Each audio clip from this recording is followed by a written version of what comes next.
আজকের ভিডিওতে আমরা আলোচনা করব বিশ্বের সবথেকে আধুনিক এবং রহস্যময় বিমানটি সম্পর্কে বি টু স্পিরিট। এক নজরে হয়তো আপনার কাছে এটি শুধুমাত্র একটি যুদ্ধবিমান মনে হতে পারে, কিন্তু এর প্রযুক্তি, ডিজাইন এবং ক্ষমতা সম্পন্ন অনেক বিস্ময়কর।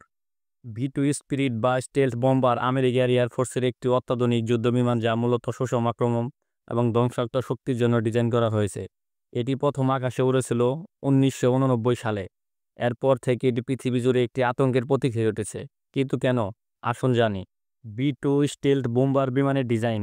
বি টু এর ডিজাইন তো অত্যন্ত গুরুত্বপূর্ণ। এর ডেল্টা উইং শেপ অর্থাৎ ত্রিভুজাকৃতির গঠন বিমানটিকে হালকা এবং তেজি গতি অর্জন করতে সহায়তা করে, এবং এটি আকাশে মসৃণভাবে চলতে পারে। এই ডিজাইনের কারণে বিমানটির আক্রমণ ক্ষমতা এবং ওঠার সময়কাল অনেক বৃদ্ধি পায়। মিশন এবং ক্ষমতা। বি টু শুধুমাত্র একটি যুদ্ধবিমান নয়, এটি একটি শক্তিশালী বম্বার। এটি 50,000 পাউন্ড পর্যন্ত পারমাণবিক এবং কনভেনশনাল বোমা বহন করতে সক্ষম। এটি একেবারে শত্রুর অঞ্চলে প্রবেশ করে খুব কম সময়ের মধ্যে লক্ষ্যবস্তুত আঘাত হানতে পারে। এর অপারেশনাল রেঞ্জ 6,000 মাইলের মতো, অর্থাৎ এটি পৃথিবীর যে কোনো জায়গায় আক্রমণ করতে সক্ষম। অপারেশনাল ইতিহাস।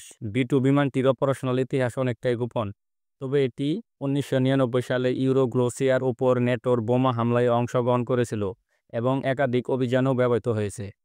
বি টু বোমারু বিমানের মূল্য।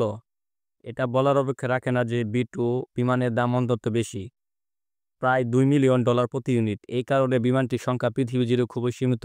বর্তমানে মাত্র 20টি বি টু বিমানের অস্তিত্ব রয়েছে। বি টু স্পিরিট পৃথিবীর সবথেকে আধুনিক, শক্তিশালী এবং গোপনীয় বোম্বার বিমানগুলোর মধ্যে একটি। এই বিমানটির পৃথিবীর সবচেয়ে শক্তিশালী সেনাবাহিনীর আকাশে এক অদৃশ্য শত্রু, যাকে কেউ দেখতে পায় না, কিন্তু এর আঘাত সবকিছু ধ্বংস করে দেয়। আজকের ভিডিওটি যদি আপনাদের কাছে ভালো লাগে তাহলে অবশ্যই লাইক করবেন, শেয়ার করবেন এবং সাবস্ক্রাইব করতে ভুলবেন না। আরও এমন চমকপ্রদ ভিডিও পেতে আমাদের পেজের সঙ্গে থাকুন বা চ্যানেলটি সাবস্ক্রাইব করুন। ধন্যবাদ।